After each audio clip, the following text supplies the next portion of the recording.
This is the FlipNerd.com Expert Real Estate Investing Show, the show for real estate investors, whether you're a veteran or brand new. I'm your host, Mike Hambright, and each week I bring you a new expert guest that will share their knowledge and lessons with you. If you're excited about real estate investing, believe in personal responsibility, and taking control of your life and financial destiny, you're in the right place.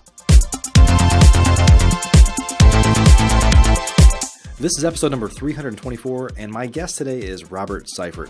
Now, Robert is an expert at teaching and helping others build wealth with rental properties. In fact, before he got involved in real estate investing, he helped others with estate planning and financial planning outside of the real estate space, then brought his knowledge of helping others build wealth into real estate. Now, today we talk about how to generate cash flow and build wealth with rental properties, and we get into detail about active versus passive investing. Now, I know from a lot of experience that statistically, many of you listening to this message right now are either already building your rental portfolio and on your way, or very likely you want to build a rental portfolio. You understand the power of maybe owning rental properties, but you haven't moved out of the starting gate yet. And I think the most common reason for that is you assume you have to do everything yourself, from finding the deals to finding financing for the deals, to managing rehabs, finding tenants, and then managing the properties yourself, and all that entails. And that's a nightmare for most people. If you're not a professional property management company, you probably shouldn't be managing your own rentals. But in terms of even finding deals, if you want to build wealth through rental properties, it doesn't mean you need to be an active investor and do everything yourself. So I don't want to steal the thunder from the show anymore, but there is a better way, and today we discuss it in detail. So let's dive in. Please help me welcome Robert Syfert to the show. Robert, welcome to the show, my friend. Hey, thanks for having me, Mike. Yeah. So I'm excited to talk a little bit more about, today, everybody, we're going to talk about building wealth through rental properties. And this is such an important topic that honestly, we've had a number of shows on this in the past, but we really haven't had a whole lot this year, I don't think. I think we talked about it it was like a glut of this topic maybe in the middle of last year. But something we probably haven't talked enough about this year. It's such an important thing. I can tell you personally, we have a rental portfolio that for a long time we're looking at it like, is this worth it? Is it worth it? And we're getting a bunch of debt paid down and stuff like that. And so we've probably held the average property in there for 7-8 years now, and we've been paying them off pretty aggressively. And then now we're starting to see, we're like, man, this is pretty good. We should have kept more. So anyway, I think it's a great topic. So I'm excited to talk to you about it today. Awesome. Yeah. I mean, It's easy to say what you wanted in hindsight, right? Absolutely. Especially when the market, when we bought most of them, like I said, average 7 to 8 years ago, it was a very different market. So now when we look out there, we're like, man, we've seen what's happened to in fact, we just got all of our in Texas, we just got all of our tax bills. Wow. So you start to see all these appraised values, and which, some of them we protest, but at the same time we start running comps and we're like, wow, that house is worth this now? Like, it's crazy what's happened. And we're like, man, we should have like kept double or triple that, over the years. So, hey, before we jump into this topic, Robert, why don't you tell us a little bit more about yourself and your background? Yeah. Okay. So, guy that's been passionate about real estate my whole life. But worked a corporate job in estate planning and mortgages and things of that nature. So lengthy time in finance and estate planning and protecting people's wealth and transferring it on to the next generation. So spent a long time there, and then just got full bore into real estate, chased my passions and pursued it to give myself more time. And as you know, running a business in real estate, when you first start out, you don't have a lot more time because there's a lot more things going on in building those things and finding properties that you don't necessarily think of when you're like, I can just get into real estate and it's so easy and it makes tons of money. And it does once you figure it out and you do it all right. So spent my first couple of years figuring all of that out, and then just found out that I had a niche really in the rental space. Because just like as you've seen, all the numbers, for me, it was a very easy thing to look at because of coming from a finance and estate planning background. I looked at it from a different perspective than most people, and was just looking at cash on cash return and what other options are out there. So got really busy and effective doing that. Grew a very large company very quick, doing an average of 20 houses a month, wholesaling and rehabbing and lots of other things mixed into that, and did a couple hundred deals in just over a year. So got a lot of experience through that. Also had a management company with a partner. We managed over 500 doors at one point, and then just got to where I am now, and creating wealth for others around the country that don't have the time to put into it that I do, and just want to put their resources, having their money make money for them, so to speak, and created a model that fits perfectly for that, and started it all brand new from scratch again with a relationship-driven focus. So we're very much about building relationships with people, because our goal isn't to just sell you a house, right? It's to help you build wealth, help you pass on that wealth to the next generation. Kind of come natural to me from the background that I have. Yeah. But I love that I can now do that in real estate. Yeah, it's great. And this is going to be a great conversation for those of you listening, because when you have that background of estate planning and financial planning and stuff like that, and then you can tie it into real estate, which we know is superior to most other investments out there. They're just generally putting it in the stock market, where people are generally fearful of more now than they were in years past, I think. Yeah. It is, and truthfully, I've talked about this before on the show. My wife and I both have a financial background, and working in investments, and even through college and everything, that you're kind of taught like that's where you invest, right? But when you start to realize that there's this whole other world out there, and from my standpoint, I just feel like the stock market, even though that I used to like work in the investment space, is it's just like financial engineering. I don't get any of it. Like I don't understand it. I can't touch it. It just doesn't feel. I don't want to do anything other than real estate now. After you're involved with it, right? Yeah, same experience, right? Yeah. It is. It's just there's so much you can do in finance, and I get it, but you're right. There's just too many ways that you can lose, in my opinion. So most of them can be mitigated in real estate. And you're right. Now that I'm in real estate, I mean, people ask, well, don't you diversify? Yeah, I do other markets. I do other things within real estate, but that's where my diversification comes from. So it is funny because people are so conditioned to think, those typical ways where, I mean, I don't really talk about this very much, but I've bought hundreds of houses. I've lost money on like 3 or 4. Right. And the thing is it's really not risky when you know what you're doing and you're working with people that know what they're doing, because, by nature, not everybody is the same way as me, but we tend to be very conservative in nature. And so we've tended to do that's, we probably missed out on some deals that would have turned out all right, but we stayed safe just because that's kind of who we are. And so, it really takes a lot to lose. There's people that lose their shirt in real estate investing. Don't get me wrong, but if you're long-term buy and hold, that's much less likely than somebody that's trying to do their first rehab and live a life like they're on HGTV or something, right? Yeah, exactly. It's really hard to make the mistakes and lose money. I'm with you. I don't think I lost money. I think I just broke even on one house was my worst case scenario. And it wasn't a rental property, so. Yeah. Well, good for you. So folks that are listening, like our intent today is to really help separate. We're going to talk a little bit about kind of passive investing versus active investing, and where you could invest at. Where Robert's got a background in helping people invest in the stock market and do other things with it. So we'll kind of talk about. That's where we're going to start at. Is just talk a little bit about those are some things you could do, and then maybe here's why real estate makes sense. So do you want to kind of share, Robert, some of your experiences about maybe some of the eye-opening experiences you had when you were teaching people, here's what you do with your money, which I don't know this about you for sure, but typically somebody told you what to say to those people, right? What to say, right? Sell our mutual funds, or these are our products, right? Instead of like looking at, maybe you probably never talked to anybody about real estate when you were working in corporate America, right? It's time for a quick announcement. We'll be back to the show in less than 30 seconds. PassiveRental.com is your source for turnkey, done-for-you rental properties. If you'd like to be an investor and not a landlord, please visit PassiveRental.com to learn how to purchase cash-flowing, professionally managed rental properties in the hottest rental markets across the country. We can also help connect you with financing for your next property. Invest the easy way today and get started by visiting PassiveRental.com. You probably never talked to anybody about real estate when you were working in corporate America, right?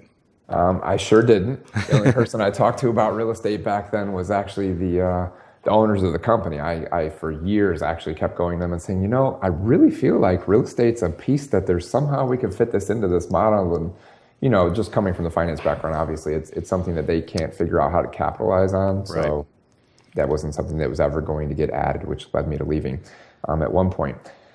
But yeah, I was fortunate enough though with the finance company that I worked in, we catered to retirees, so those that were 50 and older.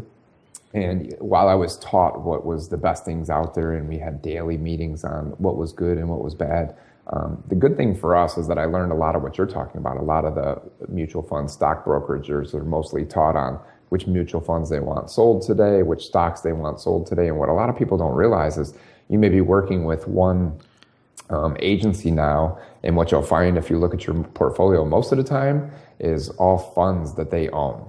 Now, Right. why is that? Because they make more money off of that. Right. So at the end of the day, whether you lose money, make money, go sideways, doesn't matter. The finance company is making money. Yeah. And there was just some things that disturbed me about that. Now, fortunately, the company I worked for, we helped educate people on that to show them, hey, look, this is what's in your portfolio. This is not what you're saying you want. Like you say you want safety, you don't want any risk of losing money, yet your entire portfolio is at risk. And they would keep saying, well, oh, no, it's all protected, it's all guaranteed, and this and that. But then once you analyzed it and showed them what they had, they were 90% at risk, full market risk of it. The market tanked, they went down. So we just helped educate people. And if they were looking for safety, we helped them move their money into places that were more safe, like certain life insurance policies or certain types of annuities. So we actually did a lot of annuities. And sure, that was mostly brought on by the agency I worked for. That's what they showed. And we went more towards fixed indexed annuities and fixed annuities because they inherently do actually have guarantees within their policy where you can't lose your money. Right. You may not make as much as other places, but you also don't have the downside risk that you do with other places. So we did a lot of that. And then we, because we in that company also had connections with estate planning and tax planning people, we brought them in and kind of looked over the entire portfolio and, all right, well, what are you doing to not only protect your wealth, which obviously is your first goal, but you're looking for, at some point, you're going to want to transition this wealth to the next generation and make sure it stays in your family and keeps building generational wealth. So we looked at a lot of that too, and making sure that they were set up right to avoid all the common pitfalls of probate and things like that. So It was got a really good feeling doing that thing, but again, had a passion for real estate, so sure. I always knew that you could do more in real estate, and I, now being in it, can really prove that to be true. Yeah. Well, let's just kind of go through like a little exercise. The way you think about this now, having the financial planning background, because typically what you'll know this better than me, but you probably looked at, well, how much does somebody have? How many assets do they have? And what is what's their kind of lifestyle like now? What kind of earnings or income are they used to? You're kind of helping people plan for the future, right? So you go through this exercise of saying, well, if you invest in this and you get this return, then you're going to generate this much revenue per month or this much in dividends, like to kind of live on and stuff like that, right? So up until, I'll say like this didn't exist until fairly recently, but I think a lot of people have a hard time making the connection to say, well, here's how I go through that exercise with rental properties. Like, well, it's going to cash flow this much a month conservatively, and therefore I need this many. Over time, I'm going to pay down that debt, and I'm going to have an asset that I could, sell, or it's going to cash flow that much better. We kind of make the leap between that traditional financial planning that is probably easier to look at because there's prospectuses and a lot of like information, to something where it's all assumptions, right? Like there's no prospectus for a rental property. No. So the leap, you're right. To me, they're really both the same in a sense if you're doing it right with the rental side. Yeah. So it's really why we changed the model we did a year ago. That's the right way to do it. So in that other business and finance, we would do exactly what you said. We'd evaluate the entire portfolio. The more of it we know, the better we're going to be able to help you. What are your goals short-term and long-term? Are you looking to retire soon? And what kind of income are you going to need to continue to maintain your lifestyle throughout the rest of your life and then transfer on without losing any money to generation? So we'd analyze everything they have. And you get very nitpicky in that stuff, right? Like what kind of fees are you paying for what you have? What kind of risk tolerance do you have, and what kind of risk are you taking? So we evaluated all that, and it'd take us several meetings. So again, it was relationships, building relationships with the client, finding out what it is their needs and wants and goals are, and then marrying risk tolerance and things like that. So a lot more complicated because, you're doing a lot of prospectuses on what things can potentially do, right? And it's a lot of speculation. And inherently, the market has to do well for that to do well, for a lot of the things. The other side with real estate, for me, it's a lot easier. But we do the exact same thing. So we build a relationship, and then we're really looking at what are your lifestyle goals. I'll give you a perfect example. We had a client the other day who said, look, my wife still works and I'd like to retire. Okay. And I know he was looking at, well, I just want to buy houses and I want to get rental passive income. Okay, great. But we'll get to that eventually. But let's say, what's that income that you're looking to replace? So I always look at what's the end in mind. In this case, it was, well, we need to replace $5,000 a month in income. Then we back that out to say, okay, well, how much cash do you have to work with? Do you want to do that all in cash? Do you want to do that with IRAs? Do you want to leverage and use some financing? Yep. He was like, well, and let's look at the cash outlay that you're looking to do over time. And let's marry, okay, now in his case, it was all cash and IRA money. We looked at his funds and I said, all right, to replace $5,000 in income, how many houses is that going to take to give you the net operating income after all expenses, right? And I think in his case, it was only like somewhere between 8 and 10 properties, which he didn't have to do all at once. We can build that over a couple of years to get to where he needs to be. But he was so blown away to say, wow, that's it. Like he had in his head that I'm going to have to buy 100 homes and it's going to take so many years to be able to do that. Right. Once we looked at what his actual goal was and then backed it out to what it's going to take to accomplish that, because rental properties is really easy.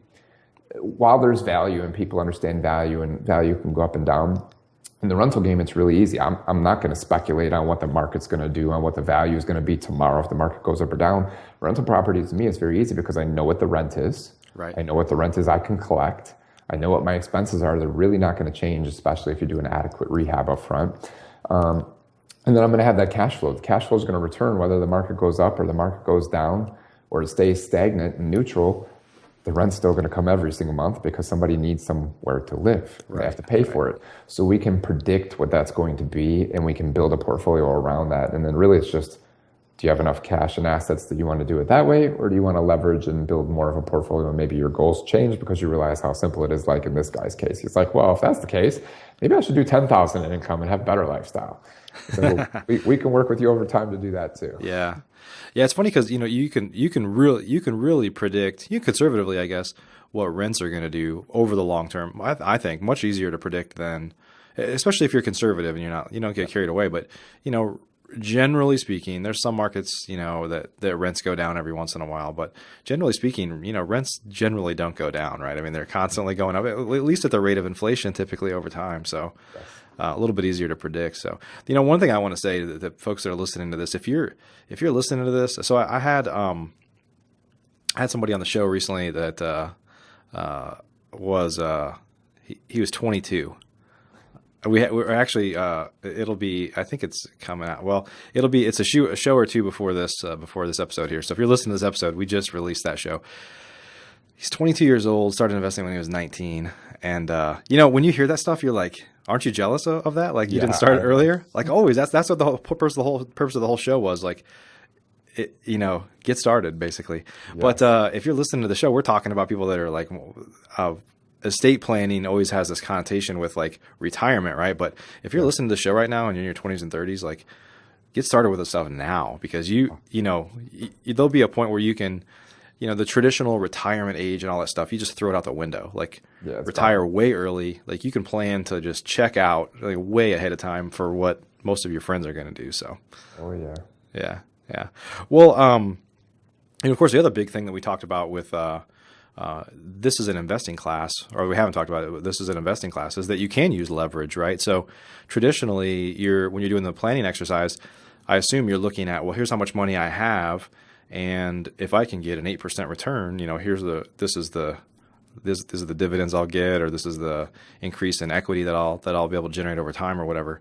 But real estate's a whole different animal because you can easily lever that up to where even if you're putting traditionally like 20% down, whatever you have to invest, you have probably 5x that purchasing power, right? Definitely. Yeah. Yeah. Leverage is a big deal. I mean, obviously you can extend your money more. It just depends on, again, the size of portfolio that you're looking to create an income.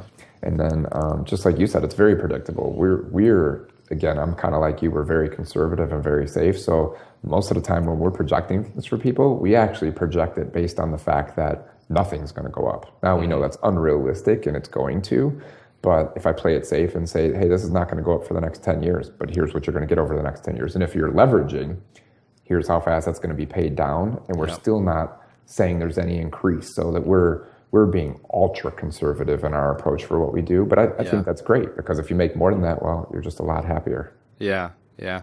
Well, we haven't talked a lot about where you primarily operate. You primarily operate in Southeast Michigan, right, or the kind of the suburbs of Detroit and that area. And I know we talked about this a little bit ahead of time.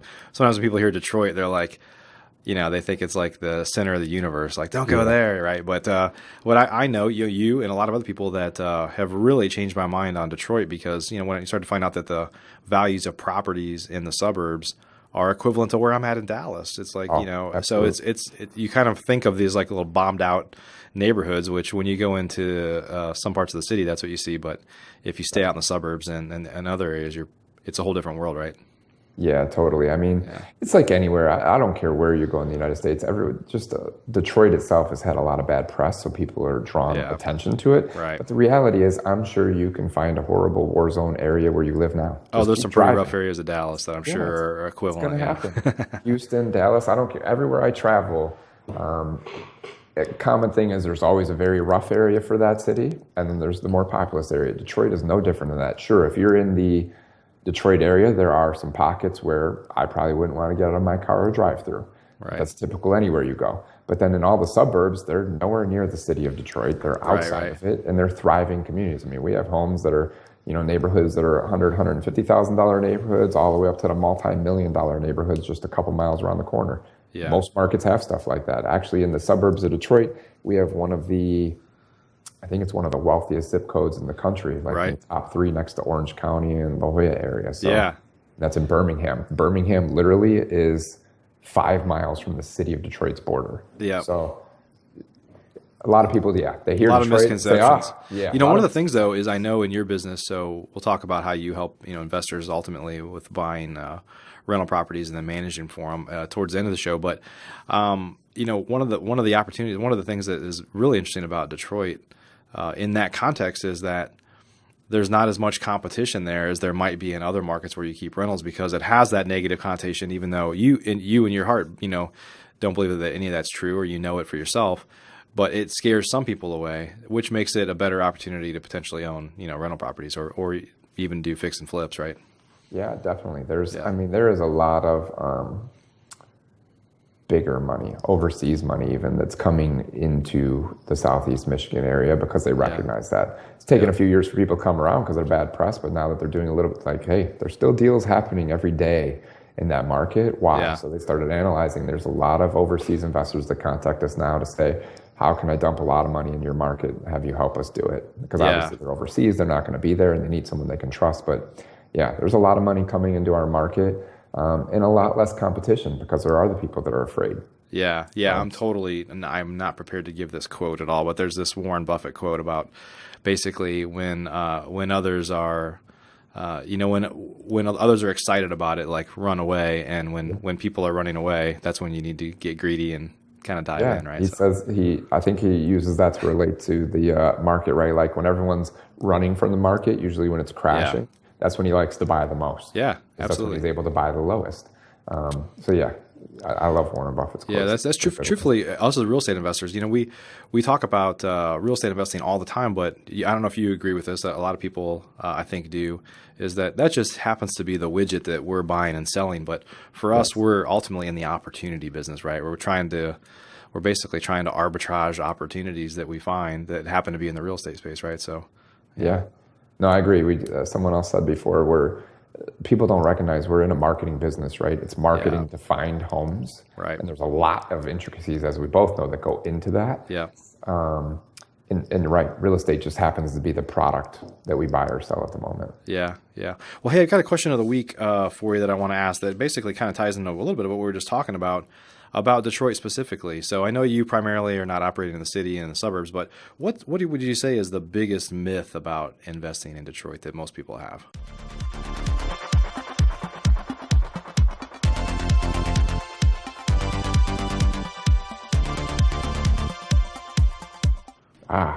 Well, the biggest myth is that it's the murder capital and everything's bad in Detroit, right? And it's the dangerous war zone and you can't get out of your car and you're not safe in Detroit. I would challenge you to fly in and go look at downtown Detroit. It's one of the most thriving places that's being completely revitalized. We have brand new Tiger Stadium down there. We have the brand new Lions that are about to start building a brand new hockey arena down there and building multi-million dollar apartment and condo complexes. I mean, to give you an example that for me dispels a lot of the myth, Dan Gilbert, who a lot of know, owns Quicken Loans, owns the Cleveland Cavaliers. I think he owns something like 51% of downtown right now because he's continuing to pump money into buying commercial property down there.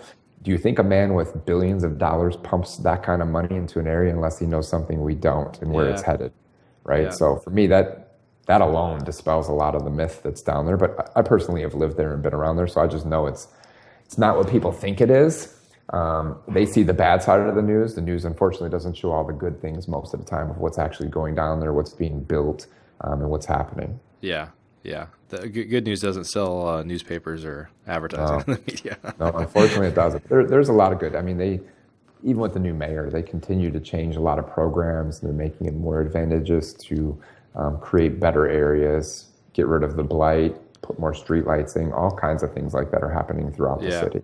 That's awesome. Well, let's talk a little bit about, why so many people, I bet there's a bunch of people listening to this right now. If this resonates with you, you'll understand where I'm going, that are interested. They know they want to buy real estate. They know I want to own rental properties. They see that as an opportunity, but they never get past actually doing anything about it. Yep. Why is that? Why do you think that is? I mean, it's of course you can't log into E-Trade and go buy something right now. It's a little more complicated than that, but I know that has something to do with it. But why else do you think that people, think about it and talk about it forever, but never do anything? I think it's two things initially resonate with me because we do think about this all the time. So one is mindset, right? A lot of people are caught in the next shiny thing. So they're overanalyzing. They're thinking about it. They're reading this in real estate. Then they hear this guy talk about something different in real estate, and they're chasing this shiny object, and they may spend tons of money trying to research that, but then again, never do anything because they haven't figured out the magic secret. Yeah. Secret is, we both know, is taking action and implementing what you actually learn and just doing it, right? Yeah. That's the 19-year-old to 22. It's because he just does it. He's so young that he's not overthinking it and trying to figure out the right way. The other piece that I see is so many people, we talk with a lot of people on the West Coast who recognize they're blown away by the returns that they can get over on the East Coast or in the Midwest. And it scares them almost that, it's too good to be true, but I don't have time to fly out there and learn. So they scare themselves, and they recognize that there is potential out there, but they want that potential to be in their backyard so they can go touch it. Now they could fly out there and go see it, because unfortunately it's not on E-Trade, but there are a lot of providers and companies out there that work to provide that solution for you so that you can do those things. But that's it. I'd say it's mindset. They're trying to overanalyze and overthink the opportunity that there is instead of just pulling the trigger and taking action and making money. And then they want that opportunity in their backyard even though it doesn't exist. Yeah. So they're going to keep, and that goes with the first one, right? They're going to keep searching for a way to make it exist in their backyard, even though it's not going to exist. Right. Yeah. And it's, it's kind of a shameless plug. I think a lot of folks know, if you're listening, you don't know, you should check it out. But we started passiverental.com, this website to help people that want to be a more passive investor, because my whole life as a real estate investor, and yours too, we've been active investors. We you got to find the deal. You got to figure out how to get the financing. You got to jump through hoops with cities and permits and all those things. There's a lot that goes into it. Finding deals is the hardest part of this business. And a lot of people, because of shows on HGTV or whatever, they never talk about finding the deal. They always just have the deal. Well, the deal's just there. And then it's all about the rehab and the journey. But it's the hardest part happened up front, and you never talk about that. No. And so I think a lot of people don't, realize yet, although people are waking up to it, that hey, there's a different way. I can work with somebody that finds the deal, rehabs it, gets a tenant in it, and then manages it for me. And it becomes more of a Main Street type product then, right? Yeah, someone takes on all the headaches that you're afraid to take on, because you're right, the TV shows, they make it's golden. Deals just pop right in your lap, and then all you got to do is go through the fixing it up and sell it and make big money. Yeah. But they don't go into all the marketing, analyzing, deal evaluating, offers that are made, follow up, and all the things that go into actually getting that one deal that does do that. Yep. And then they do show a lot of the rehab, but they don't show a lot of the dealing with the city, pulling the permits, having the inspections from the city come in, and all the things that can go wrong in a rehab, especially the larger it is, the more likely that there's something that's going to go wrong. There's some things that could go wrong, right? Yeah. Yeah. Yeah, I think, hopefully what we're doing through the website, through passiverental.com, and even through talking about stuff like on the show today, is try to educate people that, you don't have to go do all those things as an active investor. And truthfully, I think that's what keeps a lot of people from moving forward, because they assume they have to go do it all themselves, and they don't know where to get started. And as we talked about, just kind of the acquisition side, we talked about this before the show, just the acquisition side of our real estate investing businesses is a business in and of itself, right? You've got staff, salespeople, a lot of advertising stuff going on. It's a whole business all by itself, right? Yes. A lot of intricate pieces moving every day to make that happen, just to get one acquisition and multiple acquisitions so that you have properties to do. And I think I love what you guys do with passiverentals.com, because you've already went and evaluated which markets are great returns for people and evaluated why they want to work with certain companies that can solve most of those things for them, so they don't have to go out there and spend the time, money, energy, and resources to get it done. Yeah. And what we were seeing is, there's a lot of people that also, especially if you're, I don't want to scare anybody away if this doesn't resonate with you, but most people don't want to buy one property. Like if you get to a point in your life where most people that want to own rental property, let me just tell you, don't have a goal of buying one rental property. I mean, you're either going to have 100% vacancy or 100% occupancy. You're either going to love it or you're going to hate it. I mean, you really, just like everything, you need to have kind of a portfolio, because, I've had houses burned to the ground before, but because it was one in part of my larger portfolio, it wasn't as painful as it would have been if we just had one, right? Right. Doesn't affect you as much. Yeah. So, but most people aspire to kind of buy more over time, and unless you're a full-time real estate investor, the acquisition side is going to be difficult for you. So you might as well rely on somebody else to do that part. Yeah, because they don't see all the cost associated with doing that part, right? Like, again, seeing the show and I can just go grab a house. They're all over the place and get one. Yeah, we're usually evaluating hundreds of leads and whittling that down to the ones that fit a certain criteria to make offers on, and then going inspecting a bunch of them before we get that one deal. Yep. So again, it's big business on that end alone. You can generate nothing but a business there for finding properties. Yeah, absolutely. And then, even people that I always encourage people to, there's so many people that I know that I'm sure you're the same way, that buy some rental properties and they manage them themselves. They're like, I don't manage my own rental properties, but especially when you're getting started, you have like 2, 3, 4, 5 rental properties. You shouldn't be managing them yourself. What a nightmare. I mean, it's just, it eats your entire day up or your weeks. And it's just, I had an attorney friend that did it in the beginning, and he actually joked about it. And he said he just hated getting the middle of the night toilet bowl phone calls, right? And that's what we have. I don't even manage my own rentals. I own the management company that manages all my rentals, but that's because there's processes and systems and people in place to do all of that stuff. Yep. It just makes life a lot easier. I don't get any of those phone calls. I just know the stuff's handled and I get my money. Yeah, absolutely. That's all that really matters to me. I mean, if you do invest in the stock market and you're buying, let's say you're buying stock in Apple, like you're not swinging by the Apple headquarters to help mow the lawn, right? I mean, it's really no different ultimately. They should be investments that somebody else, there's some expenses involved, but I promise you Apple has expenses that are eating up your potential profit, but they need to do those to run the business. So just outsource that stuff, right? So talk a little bit about what we call turnkey. And just how this has evolved. I think you've probably seen, obviously you've gotten into it over the last several years, but there's been this evolution of people that are becoming providers around the country that help provide the solutions that we're talking about today, which is making a much more passive solution for investors that just can't be actively involved. But tell us a little bit more about what that means to you. So 2 things. What it means to be true turnkey, I guess I'll talk about, because there's a lot of people that misuse that term now because it's very popular, right? So there's the not really providers, but hey, I have turnkey, and it's not. So my true definition of turnkey is quite simply someone that you can work with in a market that has already built the business around being able to find and acquire properties, and they do it. Then once they go through all those steps of marketing, analyzing, inspecting, making offers, following up, and getting the actual deals, then they go through the process of closing that property. They purchase it into their acquisition, as we like to call it. Yeah. And from that stage, then they go through the rehab, right? They already have the contractors. They've already vetted the people. They work with the right contractors. They have a system in place to rehab this house, pulling all the permits from the city, getting it rental certified. A lot of people don't realize they need to do that. And if you don't, that can cause you fines down the road because you're not properly certified with the city that you own a rental property. At least in most cities they have that. So it's all those processes through the rehab stage of getting all that stuff done. And here in turnkey, I think is the biggest, one of the two things that are the biggest difference, right? The biggest difference is the quality of rehab you do up front. And what do I mean by that? So what I mean by that is a lot of people, oh, well, it's cleaned out, it's got a fresh coat of paint on, so I can put a renter in there and someone can live there.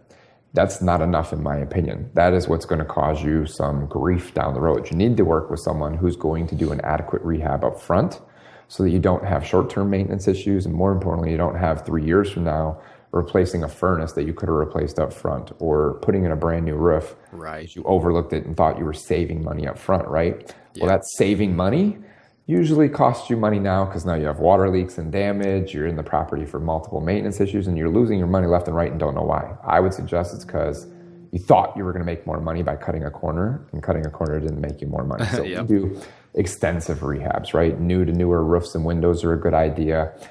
New mechanicals are a great idea so that you don't have issues. We like to put in all brand new flooring. So one, not only just cleaning the carpet, we can check the underneath. Make sure the subflooring is good, the foundation is good. You can't see that without ripping the old flooring out.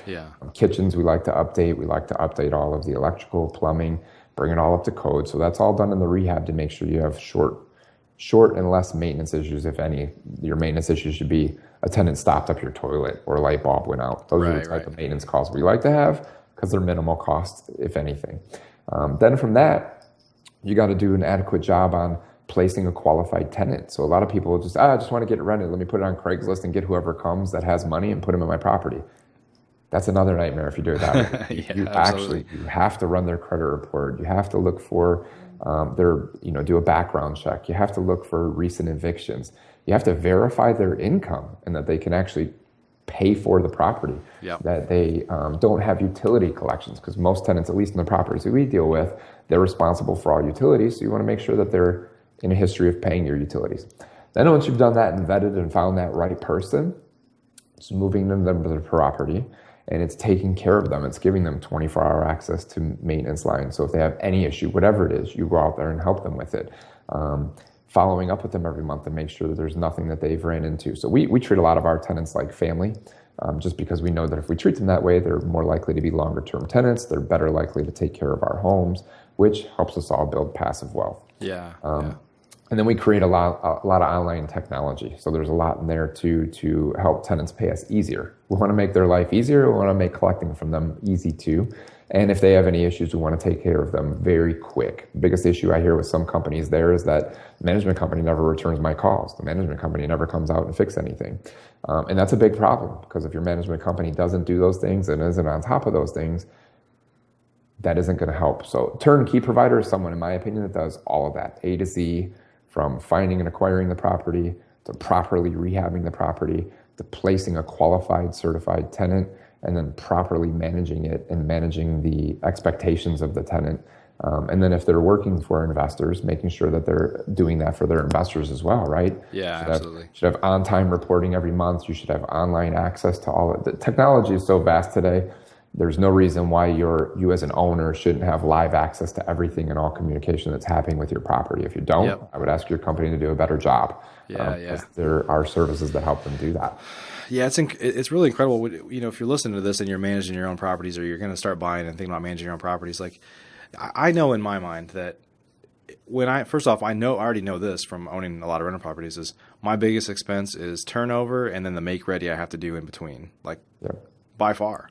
And so if you can minimize turnover, if you can, you talked a little bit about what your approach is, but a lot of people find ways to basically get people to stay for a longer period of time, make them happy. You don't have to go over there and give them a back massage or anything like that, but there's a way to make people feel like they're valued and make them feel like it's their home, so they want to stay there longer, right? For sure. And if you don't have the ability to kind of treat people that way, or the time that takes, and you don't have the ability to do maintenance and all these other things, then you're going to get hit more often with your biggest expense, which is going to be turnover and another make ready.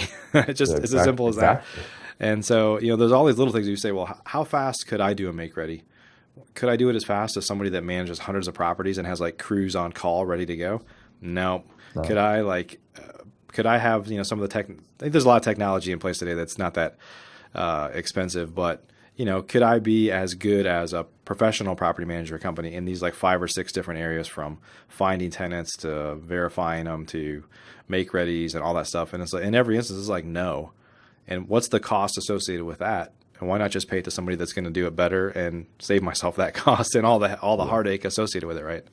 Yeah, well, and you're right. With technology, as a management company, remember, you may be managing your own portfolio, 1, 5, 10, 15 Right. houses, and it seems like it's okay, but you can't afford at that model to buy some of the technology that would make your life so much easier, because it just wouldn't be cost effective. But we have hundreds, if not thousands, of homes to manage, so we can afford some of the better technology that's more advanced to do it across the board for everybody. Yeah. And if you do it yourself, what you can't afford is to go on vacation or to like take time off or do other things because you're on call, right? Yeah. I mean, I know if you were managing my properties, if I don't know how many properties through you right now, but if you were managing my properties, I'm already 1,500 miles away from you. It doesn't really matter where I'm at. I could be in Cabo. I could be anywhere, right? Go enjoy your life and just let That's why we do this stuff, is for lifestyle reasons and wealth building reasons, not to create another job for ourselves. Who needs that?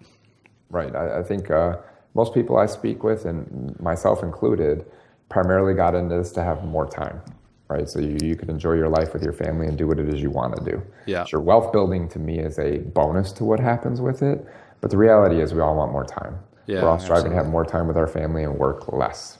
Yeah. And that's make your money work for you. Don't work for your money. Yeah, absolutely. Well, for those of you that are listening in, we actually recently partnered with Robert and his company up in Detroit, because we're trying to find great markets and great property managers that can help like members of Flip Nerd or people that listen to the podcast to build wealth. And it's something that we believe a lot in. So we have a few different markets where we help people buy properties, but it's through partnerships with like Robert. So if you liked any of this today, this isn't intended to be a big sales pitch, but I'll tell you that this is important stuff if you want to build wealth. So if you'd like to talk to Robert and you'd like to learn more about opportunities up in the southeast Michigan area, just go to passiverental.com and there's a contact us button. You can just contact us and a member of our team will call you. We can help you like line you up with financing. We have some access to some of the top people. In fact, you don't even pay us anything at all. We do this like totally free because, truthfully, just to kind of put it out there, in the event that you buy a property through Robert, we just act as an agent and we get paid that way. So you don't have to pay us anything for our service. We answer any questions. We really want to kind of help people that listen to Flip Nerd. So just go to passiverental.com and we'll connect you with Robert. Hey, Robert, anything that we didn't discuss today that you want to talk about here as we kind of wind it down? No, I think we did a pretty thorough job, and you guys do a great job over there at Passive Rentals with helping them understand more things they can do with leverage and time and all of that. And the only thing the only thing I would open up to add just from my background is some people think, well, I don't have any cash. You may be sitting on a retirement, an IRA or 401k or something like that, and don't even think of the fact, because again, going through school and the way you may have been raised and taught that the only place you can put that is in the market, there's a lot more advantages to you, and there's a lot more ways legally through IRS code that you can invest that in real estate and many other things that you have more control on what happens. Yep. So just don't negate the fact that you have multiple opportunities to make yourself wealthier and protect that wealth for generations. Yeah, that's, we don't have a lot of time to talk about that today, but that, being able to use your retirement account to invest in real estate is so powerful that most people, there's been a massive kind of awakening of this lately, but it's still in its infancy as to where it's, where it's going to be. So yeah, absolutely. Yeah. Well, Robert, hey, thanks for joining us today. Appreciate your time and your insights. Yeah. Thanks, Mike. Thanks for having me on. Yeah. And for everybody listening in, thanks for joining us today. This was episode number 324. And so if you're looking for something to do, we have about 323 other episodes for you to watch out there. So we appreciate you following along and hope everybody has a great week. Thanks for joining us for this episode of the FlipNerd.com Investing Show. If you're not yet an elite member of FlipNerd, you're missing out. We have tons of great training, including a new detailed masterclass published each month. and live training webinars with experts twice a month. Plus, you'll get access to all of our archives, where we already have a growing library of master classes and other training videos. Elite members also get membership in our incredible online mastermind group, where many of the top real estate investors from across the country, including many of the hundreds of guests I've had on the show in the past, are already members. Whether you're brand new, looking to get started, or a veteran, you simply must join today. I promise you won't be disappointed. To learn more or join today, please visit flipnerd.com/lab. That's flipnerd.com/lab. See you on the next show.